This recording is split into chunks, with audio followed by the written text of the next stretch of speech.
Il y a des nuits qui ne sont pas faites pour le repos, mais pour le réveil de l'âme. Ce soir-là, je ne me doutais pas qu'en fermant les yeux, j'allais basculer dans une guerre spirituelle qui redéfinirait mon identité de femme de foi. Dans mon rêve, je me trouvais dans une église monumentale. Tout était lumière, des parois de verre s'élevaient si haut que le plafond semblait toucher l'infini. Je me sentais honorée, il me parlait d'un ministère pour les femmes qu'il souhaitait me confier. Tout paraissait parfait. Pourtant, le décor a soudainement changé de ton. Une jeune fille, d'une beauté mélancolique, s'est dressée devant nous. Son regard me transperçait. Sans ouvrir la bouche, son cri a résonné dans mon esprit. Vous êtes comme mon père, vous avez l'apparence de la piété, mais pas la force. Choquée, je me suis défendue. Non. Nous aimons Dieu, nous servons Jésus-Christ.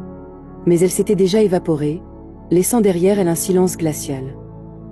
Le rêve m'a ensuite transporté dans un jardin verdoyant. D'un côté le pasteur adjoint tondait la pelouse avec peine, et de l'autre son mentor m'appelait vers lui. Là, le pasteur a ouvert un livre immense. En me penchant, mon sang s'est glacé. Les pages affichaient des célébrités que j'admirais, acteurs, musiciens, athlètes, en rang prêts pour une bataille, mais un serpent sortait de leur bouche. C'est l'esprit qui les possède, m'a expliqué le pasteur avec une déconcertante froideur. Puis, il pointa le portrait d'une femme célèbre, icône de beauté mondiale. C'est elle qui séduit le monde entier. Personne ne peut lui échapper. Ma foi a bondi. Jésus-Christ peut délivrer de son pouvoir. Le pasteur me tapota l'épaule avec un sourire serein.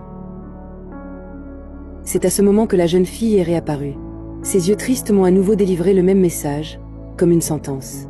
En lui demandant qui était son père, j'ai découvert une vérité terrible. Elle était la fille d'un couple de célébrités, de la belle femme connue du livre et d'un homme qui semblait très religieux. Elle était le fruit d'un système qui égare les âmes. En me réveillant en sursaut, j'étais bouleversée. Cette jeune fille n'était qu'un bébé dans la vie réelle à l'époque, mais mon esprit savait que ce message m'était destiné et que je devais agir pour lui venir en aide. J'ai prié avec une foi que je ne connaissais pas pour cette jeune fille. Dans mon esprit, j'ai vu une percée de la parole de Dieu qui changera son destin. Ensuite, j'ai couru vers ma Bible et j'ai trouvé les mots exacts de la jeune fille dans 2 Timothée 3 versets 5 et 6. Ce verset a agi comme un miroir. Il décrivait des hommes religieux ayant l'apparence de la foi, mais ayant renié sa force. Plus loin, le texte parlait de femmes crédules, capturées par ces mêmes hommes, car elles sont chargées de désirs, de passion, apprenant toujours sans jamais atteindre la connaissance de la vérité. J'ai dû me rendre à l'évidence. J'étais cette femme naïve qui pensait avoir une vie pieuse mais qui courait après mes propres désirs. Derrière mes prières et mon service à l'église, j'étais enchaînée par mes ambitions, ma soif de carrière et mon admiration pour un monde qui, au fond, rejette Dieu et Jésus-Christ. Ma prière a changé. Je n'ai plus demandé le succès, mais la délivrance et la sagesse. Mon cœur a changé. J'ai demandé pardon à Christ et fait de la place pour la seule révélation qui compte. Ma vie a changé.